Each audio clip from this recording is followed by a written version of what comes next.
The book of John, chapter 6. Some time after this, Jesus crossed to the far shore of the Sea of Galilee, that is the Sea of Tiberias, and a great crowd of people followed him because they saw the signs he had performed by healing those who were ill. Then Jesus went up on a mountainside and sat down with his disciples. The Jewish Passover festival was near. When Jesus looked up and saw a great crowd coming towards him, he said to Philip, "Where shall we buy bread for these people to eat?" He asked this only to test him, for he already had in mind what he was going to do.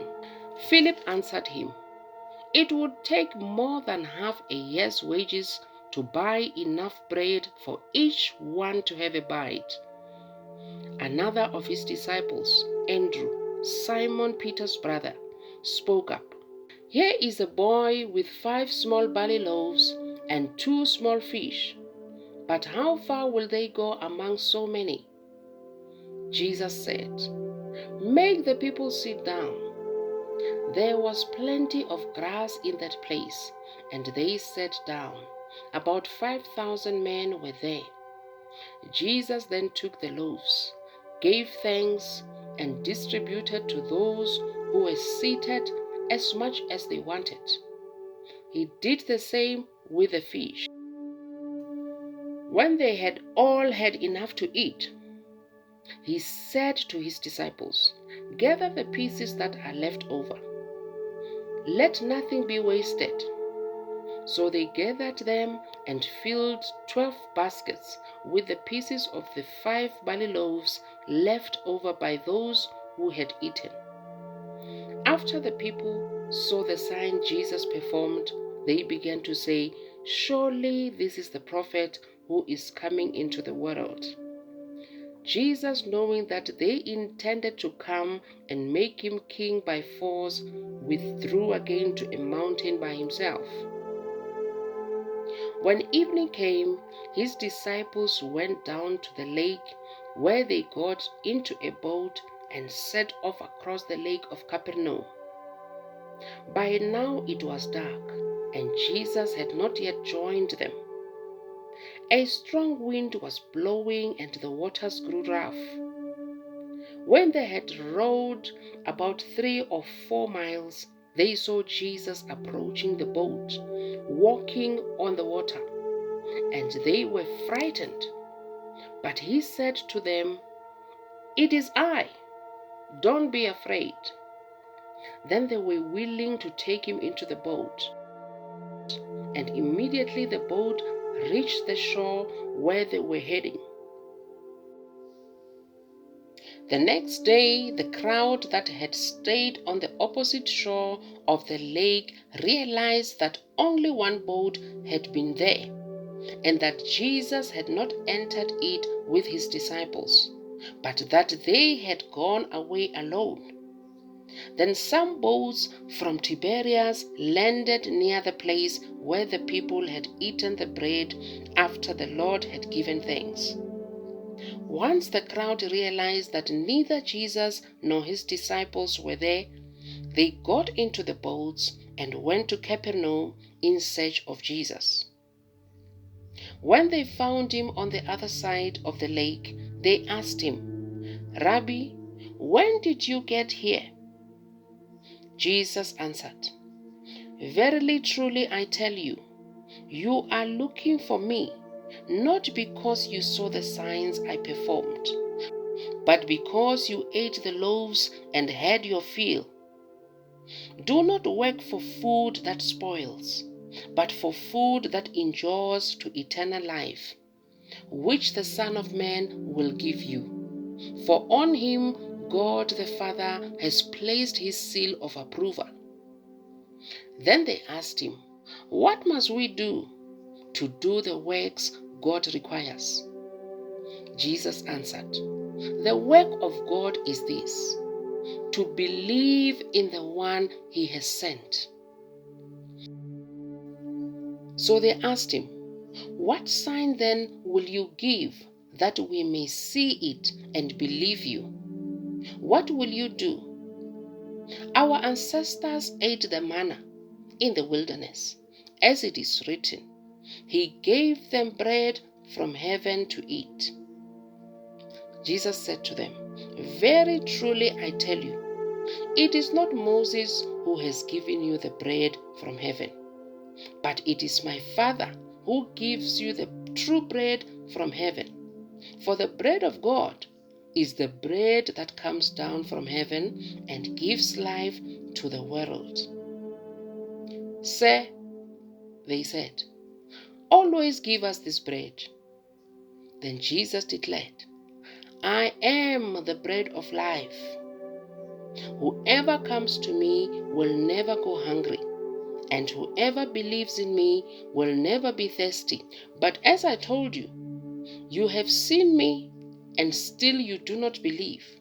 All those the Father gives me will come to me, and whoever comes to me I will never drive away. For I have come down from heaven not to do my will, but to do the will of him who sent me. And this is the will of him who sent me, that I shall lose none of all those he has given me, but raise them up at the last day. For my Father's will is that everyone who looks to the Son and believes in him shall have eternal life, and I will raise them up at the last day. At this the Jews there began to grumble about him, because he said, I am the bread that came down from heaven. They said, Is this not Jesus, the son of Joseph, whose father and mother we know? How can he now say, I came down from heaven? Stop grumbling among yourselves, Jesus answered. No one can come to me unless the Father who sent me draws them, and I will raise them up at the last day. It is written in the prophets, they will all be taught by God. Everyone who has heard the Father and learned from him comes to me. No one has seen the Father except the one who is from God. Only he has seen the Father. Very truly I tell you, the one who believes has eternal life. I am the bread of life. Your ancestors ate the manna in the wilderness, yet they died. But here is the bread that comes down from heaven, which anyone may eat and not die. I am the living bread that came down from heaven. Whoever eats this bread will live forever.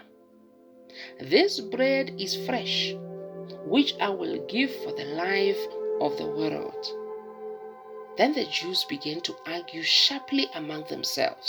How can this man give us his flesh to eat? Jesus said to them, Very truly I tell you, unless you eat the flesh of the Son of Man and drink his blood, you have no life in you. Whoever eats my flesh and drinks my blood has eternal life, and I will raise them up at the last day. For my flesh is real food, and my blood is real drink. Whoever eats my flesh and drinks my blood remains in me, and I in them. Just as the living Father sent me, and I live because of the Father, so the one who feeds on me will live because of me. This is the bread that came down from heaven. Your ancestors ate manna and died, but whoever feeds on this bread will live forever.